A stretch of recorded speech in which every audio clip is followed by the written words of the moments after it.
परमेश्वर के स्वर्गदूत लोग वहां जाते हैं, परमेश्वर के सामने जब उपस्थित होते हैं तो वो अपना मुंह क्या कर लेते हैं, ऐसे करके ढांप लेते हैं। क्यों? क्योंकि परमेश्वर के सामने वो इतना मतलब परमेश्वर का प्रकाश इतनी रोशनी है कि उसके सामने वो खड़े नहीं हो पाते।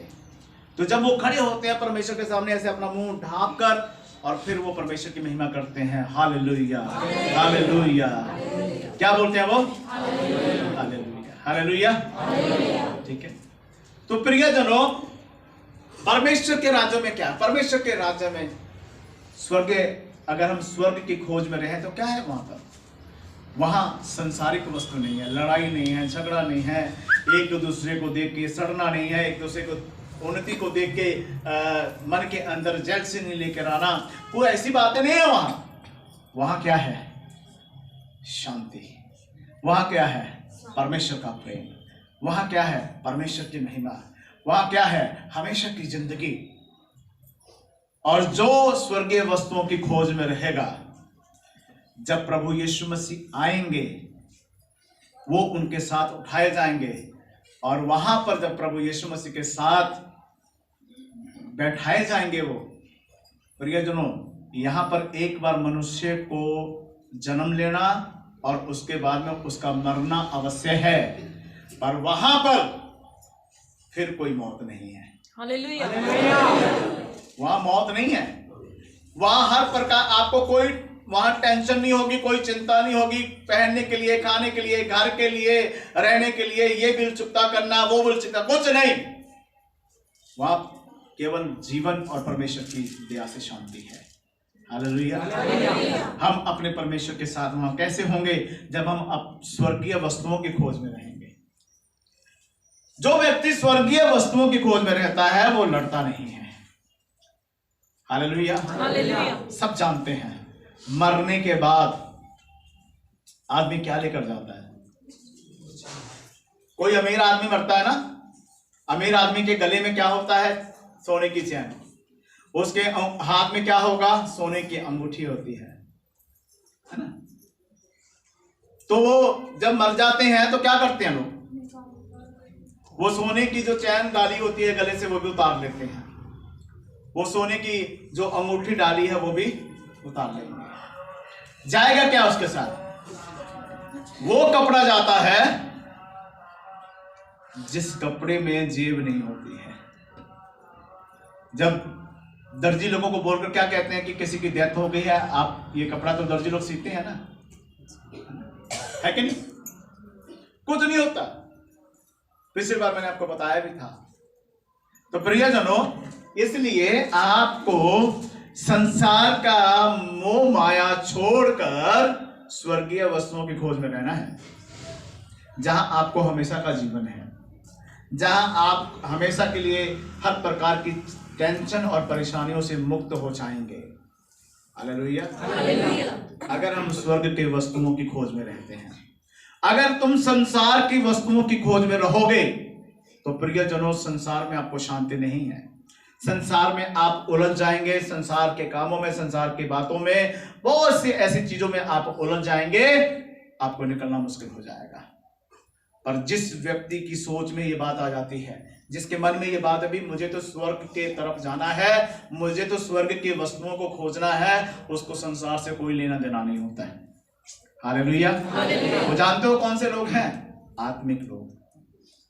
आत्मिक लोग संसारिक वस्तुओं की तरफ ध्यान नहीं देते। संसार की किसी चीज की तरफ उनको किसी मोह ममता से कोई मतलब नहीं है। हालेलुया। समझे मेरी बातों को आप? तो पढ़िए जरा आगे क्या लिखा है। तो स्वर्गीय वस्तुओं की खोज में रहो, जहां मसीह विद्यमान है और परमेश्वर के दाहिनी ओर बैठा है। परमेश्वर के दाहिनी ओर कौन बैठे हैं? प्रभु यीशु मसीह। हालेलुया। प्रभु यीशु मसीह परमेश्वर के पिता के यहोवा परमेश्वर के दाहिनी ओर बैठे हैं, और हमारा प्रभु यीशु मसीह जब आपको स्वर्गीय स्थान में लेके जाएंगे, वो पिता के दाहिनी ओर बैठे हैं और तुम भी प्रभु यीशु मसीह की दाहिनी ओर बैठोगे। हालेलुया। हम भी प्रभु यीशु मसीह की दाहिनी ओर ही बैठेंगे। हमारा पिता प्रभु यीशु यहोवा परमेश्वर मतलब परमेश्वर पिता के दाहिनी ओर बैठे हैं। जब आप और हम वहां जाएंगे तो हम प्रभु यीशु मसीह के दाहिनी ओर बैठेंगे। हालेलुया। पढ़िए इधर आगे क्या लिखा है।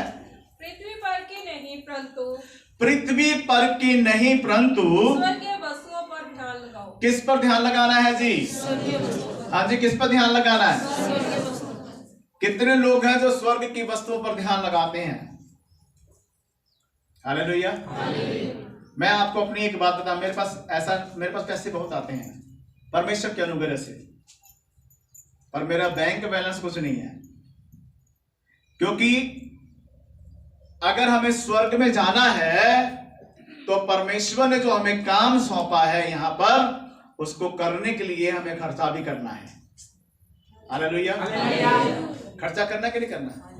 अचानक से कुछ परेशानियां अगर आ भी जाए, फाइनेंशियली प्रॉब्लम आ जाए या पैसे को लेकर कुछ परेशानी आ भी जाए, तो हमें इतना पता है ये हमारा परमेश्वर हमें छुड़ाने की शक्ति, वो हर बीमारी से, हर परेशानी से।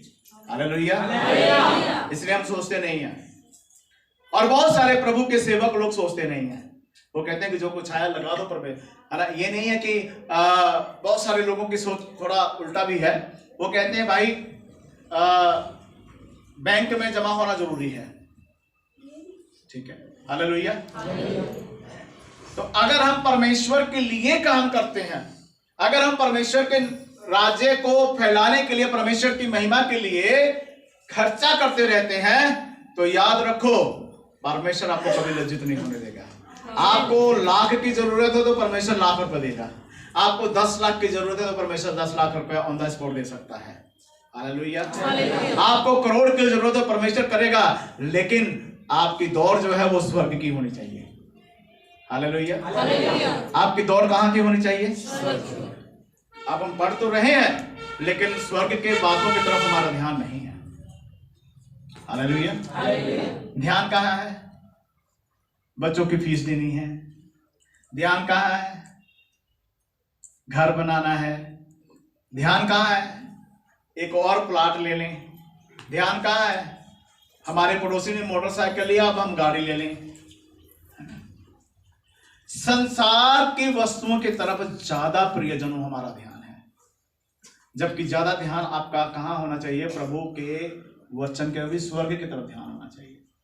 और जो व्यक्ति स्वर्ग की तरफ ध्यान रखता है, मैं आपको बता दूं, परमेश्वर संसार की सारी वस्तुओं की फैसिलिटी उसे दे देता है। आमीन।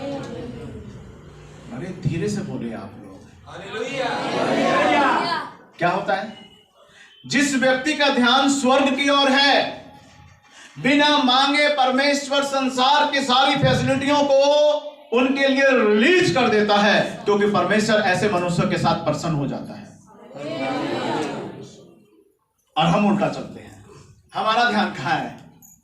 हमारा ध्यान संसार की वस्तुओं की तरफ भागता रहता है। मेरा पैसा, मेरे इतना जमा कर लूं, मैं यहां प्रॉपर्टी ले लूं, मैं गाड़ी ले लूं, मैं मोटरसाइकिल ले लूं, मैं अपने बच्चों के नाम पर बीमा करा दूं, मैं इनके नाम पर एफडी करा दूं, मैं ये कर दूं, मैं वो कर दूं। अरे मैं कहता हूं कि सब कुछ बोलकर आप लोग ज्यादा परमेश्वर के बारे में सोचिए, स्वर्ग के बारे में सोचिए, स्वर्ग की बातों की तरफ ध्यान लगाइए। खर्चा जो है परमेश्वर के नाम से कर दीजिए। देखिए फिर क्या होता है, स्वर्ग का परमेश्वर आपके लिए सारी फैसिलिटियों को रिलीज कर देगा। हम चलते उल्टा है, हमारी सोच उल्टी है। कितने मेरी बात से सहमत हैं? अगर आप सहमत हैं तो ऐसा करके देखिए, कमी नहीं आएगी। जितना आपके पास अब है उससे परमेश्वर 4 गुना करके बढ़ा देगा आपको। पर बढ़ाएगा कैसे? हाँ जी, नीता नु मुरादा है। हाँ जी बोलो, नीता जिन्हां दियां सच्चियां रब बोलो, नीता जिन्हां दियां सच्चियां। अरे नीयत सच्ची होगी तभी तो कुछ होगा ना, तरक्की तो तभी कर पाओगे ना। तो पहले परमेश्वर के बारे में, स्वर्ग के बारे में सोचिए कि स्वर्ग क्या है, परमेश्वर आपसे चाहता क्या है। प्रियजनों, हम परमेश्वर हमसे क्या चाहता है उसके बारे में तो हम विचार ही नहीं करते। विचार करते हैं आप लोग, इसमें कोई शक नहीं, विचार करते हैं आप, पर विचार परमेश्वर के लिए नहीं करते हैं। विचार अपने परिवार के लिए करते हो, विचार अपने लिए करते हो, विचार अपनी उन्नति के लिए तो करते हो। आपने ये हो जाए वो हो जाए वो तो करते हो, परमेश्वर के स्वर्ग राज्य के लिए क्यों नहीं विचार करते हो? हालेलुया। पति पत्नी आपस में बैठ जाएंगे, हाँ जी, पत्नी के साथ सलाह करेंगे, चुन्नू की मम्मी फिर हम ऐसे कर लें, एक एफडी ऐसे करते हैं ना, लड़की है फिर इसका शादी भी करना है तो ऐसे करते हैं, 20,000 रुपए इसके नाम से जमा करा देते हैं, फिर बैंक से भी कुछ हो जाएगा तो चलो कुछ बढ़ जाएगा, 10 साल के बाद निकलवा लेंगे तो उसकी शादी हो जाएगी। चिंता देखिए आप लोग, होता नहीं होता? आपके दिलों की बात बोल रहा हूं। ये नहीं कहते हैं कि प्रभु के वचन में ये लिखा हुआ है कि तू मुझे 1 रुपया देता है तो परमेश्वर कहते हैं मैं तुझे 10 देता हूं, तू मुझे 10 देगा तो परमेश्वर कहते हैं मैं तुझे 100 रुपए दूंगा, अगर तू मुझे 100 रुपए परमेश्वर कहते हैं देगा तो मैं तुझे 1,000 रुपए दूंगा, अगर तू मुझे 1,000 रुपए देता है तो परमेश्वर कहते हैं मैं तुझे 10,000 दूंगा, अगर तू मुझे 10,000 देता है तो परमेश्वर कहते हैं मैं तुझे 1,00,000 रुपए दूंगा ना, अगर तू मुझे 20,000 देता है तो परमेश्वर कहते हैं मैं तुझे, बोलो हाँ जी, 2 लाख ना। ये बताओ परमेश्वर को देने से ज्यादा बढ़ोतरी हो रही है या बैंक में देने से होगी, बैंक में एफडी जमा कराने से होगी? हाँ जी, इतना तो बैंक वाले भी नहीं देंगे आपको, मैं बता दूं, नहीं देते हैं आपको। 1 रुपए के बदले 10 रुपए कभी बैंक वालों ने दिया है ना? 10 रुपए के बदले कभी उन्होंने 100 रुपए दिए आपको? बहुत देरे बोलते हैं आप लोग। हाँ जी, काहे नहीं बोली हो यूपी के भाई बहनों, बोलो, कभी दिया? बैंक में आप जमा करते हैं, कुछ मिलता है क्या? इतना मिलता क्या? आपको समझने की जरूरत है, इसीलिए मैं बैंक में नहीं जमा करता, मैं तो सीधा उधर ही जमा करता हूं जो आता है परमेश्वर के नाम से खर्च देते हैं। और बहुत बार हमारे पर मैं क्या करता हूं, बहुत बार अपने परिवार को भी नहीं बताता, कुछ भी बारी बारी कर देता हूं। हालेलुया। और बहुत बार ये लोग कुछ करते हैं, मुझे नहीं बताते हैं, बार बार पूछूंगा यार ऐसे कैसे कर, तुम्हारे पास कुछ था वो है नहीं, बस खर्च हो गया, कुछ नहीं बताएंगे। ये भी कहीं ना कहीं परमेश्वर के नाम से खर्चा कर देते हैं, मैं भी कहीं ना कहीं कर रहा हूं, है ना? हालेलुया। अच्छी बात है। क्या समझ में आ रहा है आपको? क्या लिखा है? कहां ध्यान देना हमें? स्वर्ग के बातों की तरफ ध्यान दें। हम क्या करते हैं प्रियजनों, हम विचार करते हैं अपने फैमिली हमारी स्ट्रॉन्ग कैसे होगी, हम विचार करते हैं हमारे फैमिली में कैसे जो है आगे कैसे मतलब पैसा कमाया जाए, कैसे और हमारे घर परिवार में आए, हमेशा हमारे जेब में पैसा भरा रहे, जितना मर्जी कर लो। अगर आप जिस तरीके से मैं आपको बता रहा हूं इस तरीके से चलोगे ना तो उन्नति ही उन्नति है। और अगर आप अपने तरीके से चलते हो तो जो मर्जी बैंक में रख लो, कर लो, जो भी करना करिए, बैंक ऐसे खाली हो जाते हैं। चुटकी में पता नहीं लगता है, जब 10,000 20,000 लाख रुपए जमा किया था जी, मुसीबत है ऐसी कुछ आ जाती है, परेशानी ऐसे कुछ आ जाती है, वहां रखा हुआ सब उड़ जाता है। लेकिन बाइबल में एक बात लिखी, बात में पढ़ लेना, इतना टाइम नहीं कि मैं आपको हर वचन पढ़ाऊं। लिखा है जहां तेरा धन है वहीं तेरा, हाँ जी, है कि नहीं? अगर स्वर्ग के लिखा है कि अगर अपना धन तू स्वर्गीय स्थान में रखेगा तो स्वर्गीय स्थान में ना तो वहां पर कीड़े लगेंगे ना काई लगेंगे। और यही तरीका है कि उसके नाम से बो देना चाहिए, उसके नाम से दे देना चाहिए, क्योंकि हमारा परमेश्वर, हम 10,000 देते तो हमारा परमेश्वर लाख देता है, हम अगर लाख दें तो हमारा परमेश्वर 10 लाख देता है, और अगर हम 10 लाख दें तो हमारा परमेश्वर 1 करोड़ देता है। अगर हम करोड़ रुपए देने वाले हो जाएं तो हमारा परमेश्वर 10 करोड़ देता है। अगर आप 10 करोड़ देने वाले हो जाएं तो परमेश्वर फिर 100 करोड़ रुपए देगा आपको। बहुत है, इतना ले लेंगे आप लोग? हाँ जी, हार्ट बीट तो नहीं फेल हो रहे हैं किसी के? हालेलुया। लेंगे कैसे? लेंगे कैसे आप? दिल नहीं आपका है, दिल नहीं है आप लोगों का। हालेलुया। दिल नहीं है दिल में कुछ ना कुछ होना शुरू हो जाता है। वचन सुनेंगे, वचन सुनेंगे, आप खुद भी अपनी बाइबल से पढ़ लेते हो, लेकिन प्रैक्टिकली करने के लिए आप लोग तैयार नहीं हो। आप अगर प्रैक्टिकली करने के लिए तैयार नहीं तो फिर होगा कैसे? सिर्फ बातों वाले हैं आप लोग। जो मुझे ऑनलाइन सुन रहे हैं, ध्यान से सुन लीजिए।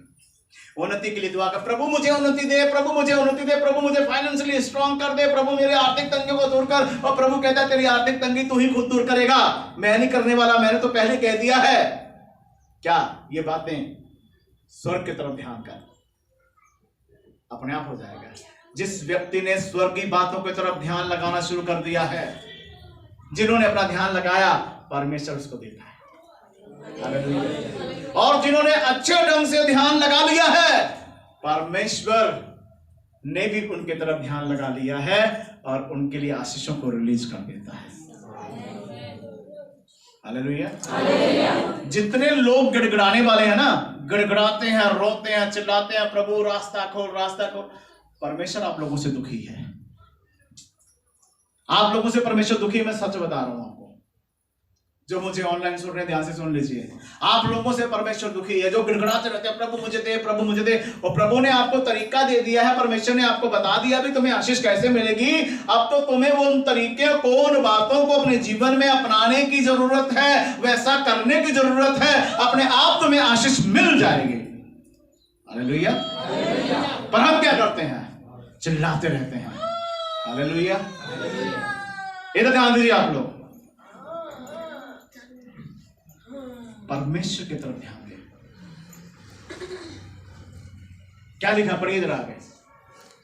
क्योंकि तुम तो मर गए, तुम तो मर गए और तुम्हारा जीवन मसीह के साथ, तुम्हारा जीवन मसीह के साथ परमेश्वर में छिपा हुआ है। तुम्हारा जीवन मसीह के साथ परमेश्वर में छुपा हुआ है। जब मसीह जो हमारा जीवन है, मसीह जो हमारा जीवन है प्रकट होगा, जब हमारा परमेश्वर जो हमारा जीवन है प्रकट होगा, तब तुम भी उसके साथ महिमा सहित प्रकट किए जाओ। बोले हालेलुया। परमेश्वर कह रहा है कि तुम मेरी महिमा करते करते बड़ा दुख उठाया, लेकिन जिस दिन प्रभु यीशु मसीह आएंगे, वो दिन तुम कैसे प्रकट किए जाओगे? हाँ जी, महिमा सहित आपको परमेश्वर प्रकट करेगा। और आपकी महिमा के लिए कौन होगा जानते हो? हाँ जी, हाँ बोलिए, बोले, सही बोल रहे हैं। स्वर्ग के दूत होंगे साथ। हालेलुया। तो परमेश्वर आपको महिमा सहित प्रकट करेगा। किनको? जो अपनी दौड़ में दौड़ रहे हैं, जिन्होंने ध्यान संसार में लगा कर रखा हुआ है ना। ये मेरे बच्चे का है, मेरी बेटी का है, मेरी बेटी कैसा हो जाए, मेरे बच्चों का ऐसा हो जाए, मेरा ऐसा, बस संसारिक दौड़। बोलो कैसे होगा? ध्यान कहां लगाना पड़ेगा? स्वर्ग की तरफ, स्वर्ग की बातों की तरफ, तब होगा। पढ़िए जरा आगे, क्या लिखा है? इसलिए अपने उन अंगों को मार डालो। अपने उन अंगों को क्या करना है? अपने उन अंगों को मार डालो जो पृथ्वी पर हैं, जो पृथ्वी पर है। अपने उन अंगों को मार डालो जो पृथ्वी पर हैं, अर्थात क्या है जी? हाँ जी, अपने उन अंगों को मारना है। पहली बात क्या आई है? व्यभिचार। हालेलुया। जो व्यक्ति व्यभिचारी होता है ना, वो किसी के बारे में भी सपना देखना शुरू कर देता है। व्यभिचारियों की ही पहचान होती है। कैसे? वो खड़ा होगा, उसका जो देखना है ना अजीब ही होगा। कोई मेरी नौजवान बहन सामने खड़ी है, वो भी उसको देख के पहचाने कि यार इसका देखना ठीक नहीं है, वो बेचारी क्या करे। कई आदमी लोग भी ऐसे हैं, कई नौजवान लड़के भी ऐसे हैं, और कई नौजवान लड़कियां और कई नौजवान अपने जो बहनें शादीशुदा वो भी ऐसे हैं। कईयों को देखना क्या होता है? आंखों के द्वारा प्रभाव डालने की कोशिश करेंगे भी, शायद कुछ हमारा व्यभिचार पूरा होता है। आकर्षित है ना। और जो सही होता है ना, बेचारा नजर झुका लेगा, वो बात करेगा ना, हाँ जी ठीक है, वो ऐसे करेगा। लेकिन वो क्या चाहते हैं? आप ऐसे क्यों कर रहे हैं? ऐसे देखो ना। बेविचार करने वाले की ये पहचान होती है प्रियजनों। वो बेविचारी जो होता है वो किसी का नहीं है, किसी का भी नहीं है। उसके लिए कोई रिश्ता मायने नहीं रखता है। बेविचारी की ये पहचान है। उसको मौका मिलते ही वो बेविचार करेगा, आपके साथ गलत संबंध बना सकता है। पढ़िए। अर्थात व्यभिचार, अर्थात बेविचार, अशुद्धता, अशुद्धता, दुष्कामना, अशुद्धता और दुष्कामना, बुरी लालसा बुरी लालसा और लोभ को, और लोभ को, लोभ को जो मूर्ति पूजा के बराबर है। लोभ जो मूर्ति पूजा के बराबर है। बराबर है। हालेलुया। हालेलुया। ये क्या करेंगे? ऐसे लोग जाएंगे क्या परमेश्वर के साथ? ऐसे लोग जाएंगे परमेश्वर के साथ? क्या क्या आ गया? बेविचार, अशुद्धता, अशुद्धता, दुष्कामना, दुष्कामना, बुरी लालसा बुरी लालसा और लोभ। और लोभ। कितनी बात है? हाँ जी, 5 बात है। 5 बातों में से सबसे ज्यादा क्या पाया जाता है? जल्दी जल्दी बोलेंगे। अरे जो बेविचार नहीं करता वो लोभ कर रहा है। कर रहा है कि नहीं? बेविचार और लोभ ज्यादा पाया जाता है कि नहीं? बोलो। हाँ जी। 5 बातों में से सबसे ज्यादा क्या पाया जा रहा है? बेविचार और लोभ। लोभ का मतलब समझते हैं ना? लालच। हाँ जी, लालच। लालच है ना। तो लालच क्या हो जाता है? हर छोटी छोटी बात के लिए लालच, छोटी से लेकर बड़ी बात के लिए लालच हो जाएगा, है ना? है कि नहीं? उसने ऐसा किया तो मैं भी कर लूं, वो हो गया तो मैं भी हो जाऊं। लालच, लालच और बेविचार ज्यादा पाया जाता है। हालेलुया। हालेलुया। तो क्या होना चाहिए? अगर ये चीजें आपके जीवन में रहेंगी तो क्या आप स्वर्ग के लिए तैयारी है क्या आपकी? क्या आप स्वर्ग स्थान में जाएंगे? क्या स्वर्ग की तरफ आपका ध्यान है? जिस व्यक्ति का ध्यान स्वर्ग की तरफ है वो ऐसे कामों की तरफ ध्यान नहीं देगा। उसके अंदर ना तो लालच होगी, ना दोष होगा, ना दुष्पना होगा, कुछ नहीं होगा। वो परमेश्वर की महिमा करेगा। हालेलुया। हालेलुया। बेविचारी की पहचान क्या है? आम शब्द में बोलेंगे वो हर जगह मुंह मारने के लिए तैयार है, उसको बेविचार करना है। समझे आप लोग? पढ़िए जरा आगे। इन्हीं के कारण परमेश्वर का प्रकोप, ऐसे बातों के कारण परमेश्वर का प्रकोप आज्ञा न मानने वालों पर पड़ेगा। आज्ञा ना मानने वालों के ऊपर पड़ेगा। फिर परमेश्वर का गुस्सा आपके ऊपर आएगा प्रियजनों, परमेश्वर का क्रोध आपके ऊपर आएगा। क्यों आएगा? क्योंकि परमेश्वर कह रहे हैं कि भाई तुम स्वर्ग की तरफ, स्वर्ग की बातों की तरफ ध्यान दो, लेकिन तुम तो ध्यान ही दुष्टपना की तरफ देते हो, दुष्ट कामों की तरफ देते हो। हालेलुया। हालेलुया। कहने को मसीह, हाँ जी, क्या है? मसीह है ना। कहने को मसीह कहते हैं ना, मसीह लोग कहते हैं प्रभु को मानने वाले। काम क्या था तुम्हारा? हालेलुया। होता है ना, काम कैसा हमारा? इसलिए प्रियजनों आपको परमेश्वर के काम की तरफ ध्यान देना है। हालेलुया। परमेश्वर क्या चाहता है? परमेश्वर की इच्छा क्या है? परमेश्वर की इच्छा क्या है आपके जीवन के प्रति? हालेलुया। नहीं तो क्या होगा? अगर ये जो बातें भी हमने पढ़ा है, परमेश्वर का जब क्रोध आएगा तो एक भजन गाते हैं ना हम लोग, सितारों जोर से चमको मसीहा आने वाला है। सितारों जोर से चमको मसीहा आने वाला है। अब की मसीहा मेरा दूल्हा बन के आएगा, अब की मसीहा मेरा दूल्हा बन के आएगा, अब की मसीहा मेरा दूल्हा बन के आएगा, अब की मसीहा मेरा दूल्हा बन के आएगा, सितारों जोर से चमको, मसीहा आने वाला है, सितारों जोर से चमको, मसीहा आने वाला है। सबकी पिटाई होगी यीशु जी के आने से, सबकी पिटाई होगी यीशु जी के आने से, सबकी धुलाई होगी यीशु जी के आने से, सबकी धुलाई होगी यीशु जी के आने से, सबकी छटाई होगी यीशु जी के आने से, सबकी छटाई होगी यीशु जी के आने से, सितारों जोर से चमको, मसीहा आने वाला है, सितारों जोर से सब गाइए, मसीहा आने वाला है। आप हो भोले भाले ऊपर से दौलत वाले, आप हो भोले भाले ऊपर से दौलत वाले, थोड़ी सी मदद करो झोली को मेरी भरो, थोड़ी सी मदद करो झोली को मेरी भरो। आप हो दौलत वाले,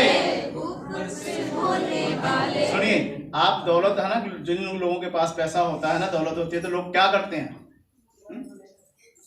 उनके साथ बड़े प्यार से बात करेंगे, पता भी बड़ा आदमी कुछ है इसके पास, है ना, लालच है कि नहीं। आप हो दौलत वाले ऊपर से भोले भाले, थोड़ी सी मदद करो झोली को मेरी भरो। मुर्गी जो फंस जाती है लॉटरी खुल जाती है, मुर्गी जो फंस जाती है लॉटरी खुल जाती है। जिस्मों का धंधा करते रूहों को गंदा करते, जिस्मों का धंधा करते रूहों को गंदा करते। सबकी पिटाई होगी यीशु जी के आने से, सबकी धुलाई होगी यीशु जी के आने से, सबकी पिटाई होगी यीशु जी के आने से। सितारों जोर से चमको, मसीहा आने वाला है। सितारों जोर से चमको, मसीहा आने वाला है। Hallelujah, hallelujah. अब जब मसीहा आएगा, सितारे कौन है? आप लोग ही हैं। तो परमेश्वर कह रहे हैं भाई, आप जोर से चमके मसीह के पवित्र वचनों को अपने जीवन में लागू करके, इतना चमके कि बुराई का प्रभाव आपके ऊपर ना पड़े। हालेलुया। नहीं तो जब मसीहा आएगा तो सबकी पिटाई भी होगी और छटाई भी होगी, धुलाई भी होगी। हालेलुया, समझ गए? तो इसलिए आप हो भोले भाले, आप बहुत सारे लोग हैं लालच करते हैं ना, आप हो भोले भाले ऊपर से दौलत वाले। जो दौलत वाला है ना, तो लोग क्या करते हैं, ज्यादा उधर भागते हैं। और मुझे माफ करना कि बहुत सारे सेवा करने वाले सेवक लोग भी दौलत वालों को ज्यादा पसंद करते हैं, क्योंकि पता है उधर जाएंगे तो कुछ ना कुछ तो होगा ही। और परमेश्वर इन चीजों को पसंद नहीं करता प्रियजनों। हालेलुया। सबसे बड़ा दौलत वाला, सबसे ज्यादा अमीर कौन है? हमारा परमेश्वर है। और अगर हम उसके वचन पर चलते हैं, स्वर्ग की तरफ ध्यान लगाते हैं, तो परमेश्वर अपने समान हमें बना लेता है। हालेलुया। वो अपने समान हमें बना देगा और फिर हम कहेंगे कि वाकई हम राजाओं के राजा के बच्चे हैं, क्योंकि हमारा परमेश्वर ऑल वर्ल्ड का परमेश्वर है और हमको उसी ने आशीष दिया है। हालेलुया। परमेश्वर करता है। तो इसलिए प्रियजनों, आपको समझने की जरूरत है, आपको परमेश्वर के वचन को मानने की जरूरत है। पढ़िए जरा आगे क्या लिखा है, जल्दी से पढ़िए। इन्हीं के कारण परमेश्वर का प्रकोप आज्ञा ना मानने वालों पर पड़ता। जो परमेश्वर के वचन को सुनता है और उसकी बातों को नहीं मानता है, उनके ऊपर परमेश्वर का क्रोध भड़केगा। प्रियजनों, अगर इन बातों को आप सुन रहे हो और नहीं मानोगे तो आपके ऊपर परमेश्वर का क्रोध आएगा। और जब परमेश्वर का क्रोध आएगा तो आप लोग पता क्या कहते हो, पता नहीं क्या बात है ना? हम तो चर्च भी जाते हैं, चर्च आने से ही कुछ नहीं होगा, चर्च में आकर जो वचन सीखते हो उसको मानने से सब कुछ होगा। आने से नहीं होगा, अपने आप को बदलने से होगा, अपने आप को ठीक करने से होगा। नौजवान जो बच्चे बैठे हुए हैं, ये जो हम बेविचार की बात करते हैं, सबसे ज्यादा शैतान सबसे ज्यादा आजकल नौजवान बच्चों के ऊपर ज्यादा काम कर रहा है। बेविचार की तरफ सबसे बड़ी प्रॉब्लम, बेविचार की तरफ नौजवान बच्चों को है ना। 14 साल के लड़के लड़कियां, 15 साल के लड़के लड़कियां, 16 साल के लड़के लड़कियां क्या कर रहे हैं? और परमेश्वर के भवन में परमेश्वर की महिमा के लिए आए हैं। सब लोग आराधना करने में बिजी हो जाते हैं, खुदा की तरफ ध्यान लगाते हैं, सब आंखें बंद कर लेंगे, आराधना करेंगे, यीशु मसीह की महिमा करेंगे, सब आंखें बंद करके होते हैं। तो नौजवान जो लड़के लड़कियां हैं वो क्या करते हैं? हाँ जी, वो अपनी आंखें देखते हैं, अभी कोई देख रहा है, आंखों से सारा होता है ना। हाँ सही बता रहा हूं आपको मैं। क्या करते हैं? सब लोग आंखें बंद करें, पीछे मुड़कर देखेंगे, पीछे लड़का खड़ा है तो लड़की आंखों से क्या करेगी? तुम्हारी आंखों को परमेश्वर फोड़ देगा, ये ध्यान रखना, ठीक है? समझो आप लोग, ये आगे से भी अगर आंखों का इशारा मिल गया तो बात पक्की है। और अगर उधर से आगे से होगा ना, ऐसे कर दिया ना, तो समझा जाएंगे मतलब भी हमारी दाल नहीं गलेगी।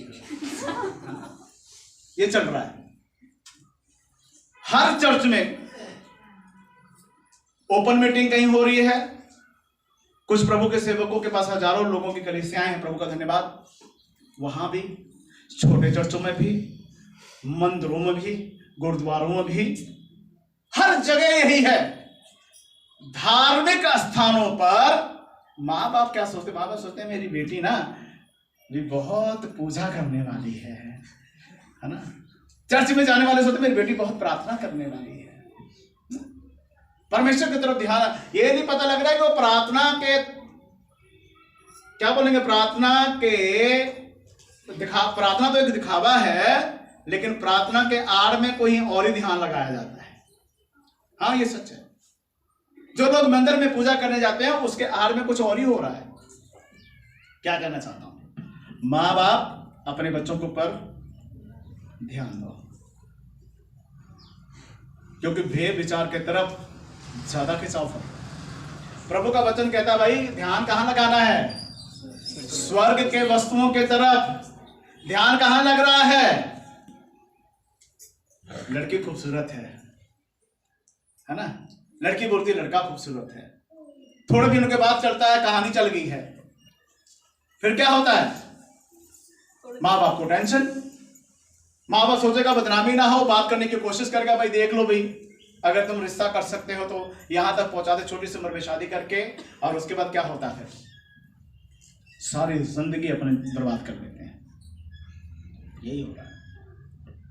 नौजवान बच्चे सुन रहे हैं मेरे को ना ध्यान से? नौजवान बच्चों ने कानों में रुई तो नहीं लगा ली है, हैं?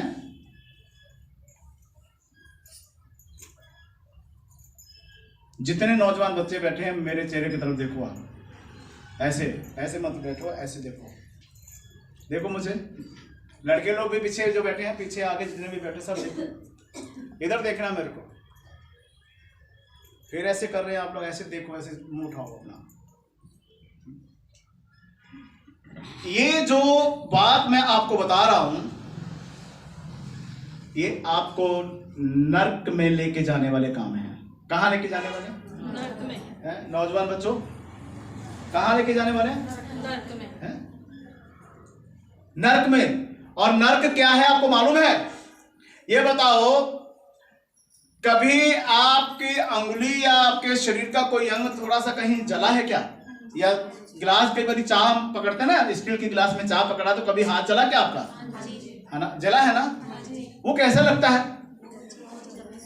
नहीं, क्या महसूस करते हैं आप लोग? अगर मान लो कि स्टील के गिलास में चाय है, आपने पकड़ लिया उसको नीचे से, तो जो गर्म लगता है, तो आपको अपने हाथ को क्या करते हो आप? तड़पते हो ना, हिलाते हो ना, वो तो सिर्फ गर्म ही लगा है। अगर पूरे के पूरे आप आग में डाले जाएंगे तो क्या होगा? बोलो। अगर पूरे के पूरे अगर आप आग में डाले जाएं नौजवान बच्चों तो क्या होगा? आप एक चाय के गिलास को गरम गरम पकड़ लिया, वो बर्दाश्त नहीं हुआ, नहीं हो पाता ना बर्दाश्त। कई बार गरम गरम रोटी खाने के चक्कर में रोटी फुली हुई आपके सामने आ जाए और उसको जब आप तोड़ते हो उसमें से जो भाप निकलता है वो आपके अंगुलियों को लग जाए तो वो भी आपसे बर्दाश्त नहीं होता, नहीं होता ना? बोलो बोलो बच्चे, बर्दाश्त होता है? नहीं होता। तो जब तुम पूरे के पूरे आग में डाले जाओगे, नर्क क्या है? आग है। और वो आग ना तो कम होती है ना बढ़ती, एक समान है, जलती ही रहती है। उसमें डाल दिए जाओगे, वो बर्दाश्त होगा? बोलो। तुम लोगों को डर नहीं लगता? डर नहीं लगता? बोलो। पहले बड़े प्यार से भैया भैया बन गए, भैया, भैया भी बोलेगा दीदी, है ना? बाद में दीदी और भैया का रवैया ही चल जाता है। हाँ जी, भैया दीदी से क्या बन जाते हैं वो, है? फिर कहते हैं तुझे ना देखूं तो चैन मुझे आता नहीं, है ना? होता है कि नहीं? ये सच है। ये सुन लो जो मुझे ऑनलाइन सुन रहे हैं, बार बार बोल रहा हूं, जो मां बाप अपने बच्चों की तरफ ध्यान नहीं देते, इनके खून का लेखा परमेश्वर तुम्ही से लेगा। और जो मां बाप अपने बच्चों की तरफ ध्यान देंगे और बच्चे नहीं मानेंगे तो उनका जो खून का लेखा परमेश्वर उन्हीं से लेगा। इसलिए अपने बच्चों को इतना भोले भाले मत समझो। कई माँ बाप को पता चलता है ना, बताए कोई आकर कि आपके बेटी को हमने वहां देखा था, मेरी बेटी को पर इल्जाम मत लगाना, मैं जानती हूं। और जब थोड़े दिनों के बाद चांद चढ़ जाता है तो फिर कहते हैं आप सही बोल रहे थे, पहले क्यों नहीं समझा? बोलो। चौदह साल की उम्र में, 15 साल की उम्र में दिल करता भी, लड़कियां सोचती हैं भी भाई ठीक है अब हम थोड़ा जवान हो गए, हम अभी शादी हो जाए हमारी। बेविचार है ये। अंधकार की शक्तियां तुम्हें उकसा रही हैं, समझो इस बात को। फंस जाओगे, जिंदगी बर्बाद हो जाएगी। मैं कहीं यूपी में जब मैं जाता हूं प्रचार के लिए, मैंने कहीं देखा 15 साल की उम्र में लड़कियों की जिसकी शादी हुई है, उधर थोड़ा सा छोटे उम्र में शादी कर भी देते हैं। उनके हालात देखो बेचारा। अभी एक दिन पहले, पिछले एतवार को यहाँ पर एक मुझे मालूम नहीं अभी वो इधर बहन आई है कि नहीं आई है, उसकी उम्र 20 साल है, 5 साल पहले उसकी शादी हुई। मतलब अब 20 साल की उम्र है, 5 साल पहले 15 साल की उम्र में उसकी शादी हो गई। और पिछले एतवार वो मुझे मिलकर गई है, यहाँ शादी हुई, बच्चा भी हो गया। अब उसका पति कहता है कि मैं तुझे पसंद नहीं करता, चल भाग जा यहाँ से, मुझे और कोई पसंद है ना? क्या हो रहा है? सबसे ज्यादा समस्या क्या आ रही है अभी? हाँ जी, तलाक की। क्या है अभी 15-20 साल की उम्र क्या होती है? तलाक भी हो गया, कहीं और शादी हो जाएगी, माँ बाप देख के कर देंगे उसके। वो भी अगर छोटी मोटी बातचीत होगी ना, वो कहेगा पहले भी तेरा इसीलिए तलाक हुआ होगा क्योंकि तूने, तेरा बोलने का तरीका ठीक नहीं है, तू काम नहीं सही कर रही है, इसलिए है ना, चल मैं भी अब तुझे नहीं रखूंगा। तो पता नहीं कहां कहां क्या होता है, यहां भी तलाक वहां भी तलाक। बाद में एक ही हल रह जाता है। नौजवान जो लड़कियां हैं वो ऐसा करने के बाद में क्या होता है, फिर वो एक ही डिसीजन होता है, जहर खा के हम मर जाएं या फांसी लगा लें या ट्रेन के नीचे आ जाए, गाड़ी के नीचे आ जाए, बस खत्म। और उसके बाद हम जैसे के पास ही आती हैं, फिर किसी ना किसी अंदर, है ना, किसी के अंदर घुस जाएंगी, आत्मा बन जाती है ना, फिर आत्मा जो है वो घुसेगी, आएगी। कौन है? मैं रजनी। कौन सी रजनी है? एक दुष्ट आत्मा आई, मेरे को कहती है पास्टर जी मैं आपको जानती हूँ। मैं कहता तू मुझे कैसे जानती है? वो कहती मैं इधर ही तो आती थी। इधर आती थी? इधर कहाँ? कहती मैं इधर ही आती थी पास्टर जी। मैं बड़ा हैरान हुआ। मैंने पूछा तू है कौन है? उसने अपना नाम बताया, है ना। और ये गोपाल नगर की बात है। सही बता रहा हूँ आपको। कहती मेरी आत्मा को शांति नहीं है, मैंने जो कुछ भी किया कर तो लिया, लेकिन अब मैं क्या करूं, गुस्से में आकर मैं मर गई। सही बता रहा हूं आपको, सुन रहे हैं ना सब लोग? नौजवान बच्चों, समझ आ रहा है आप लोगों को? नौजवान लड़कियां, पीछे बैठे बच्चे, समझ आ रहा है आपको? लड़कों को समझ आ रहा है? क्या होना चाहिए जब ऐसा ख्यालात, बेविचार का ख्यालात आपके मन के अंदर आए कि मुझे वो लड़का अच्छा लगने लग गया, लड़की बोलती है लड़का अच्छा लगने लग गया, लड़का बोलता मुझे वो लड़की अच्छी लगने लगी, दोस्ताना हो जाता, आपस में प्यार मोहब्बत की बातें शुरू करते हो, वहीं आपको रुकना चाहिए, ये सोचकर नहीं, मेरा परमेश्वर महान परमेश्वर है और हमारा रिश्ता एक बहन भाई का है। हमारा रिश्ता क्या है? एक बहन भाई का। हमने ये काम नहीं करना है। अपने आप को आपको क्या करना, डांटना चाहिए, वहां पर कहना चाहिए, ऐ शैतान, तू ऐसी बातों को मेरे मन के अंदर उत्पन्न करता, भाग जा यीशु के नाम से, मेरे दिमाग से निकल। और फिर नौजवान बच्चों को अपने माँ बाप के साथ बात करना चाहिए, है ना। लड़कियां अपनी मम्मी के साथ बात करें, मम्मी मुझे ये प्रॉब्लम है, पता नहीं क्यों मेरे मन में ये सब ख्यालात आ रहे हैं। आपकी मम्मी आपके लिए प्रार्थना करेगी, आपको बताएगी, क्योंकि एक टाइम था, आज आप बच्चे हो, एक टाइम था आपकी मम्मी भी उस टाइम बच्ची थी,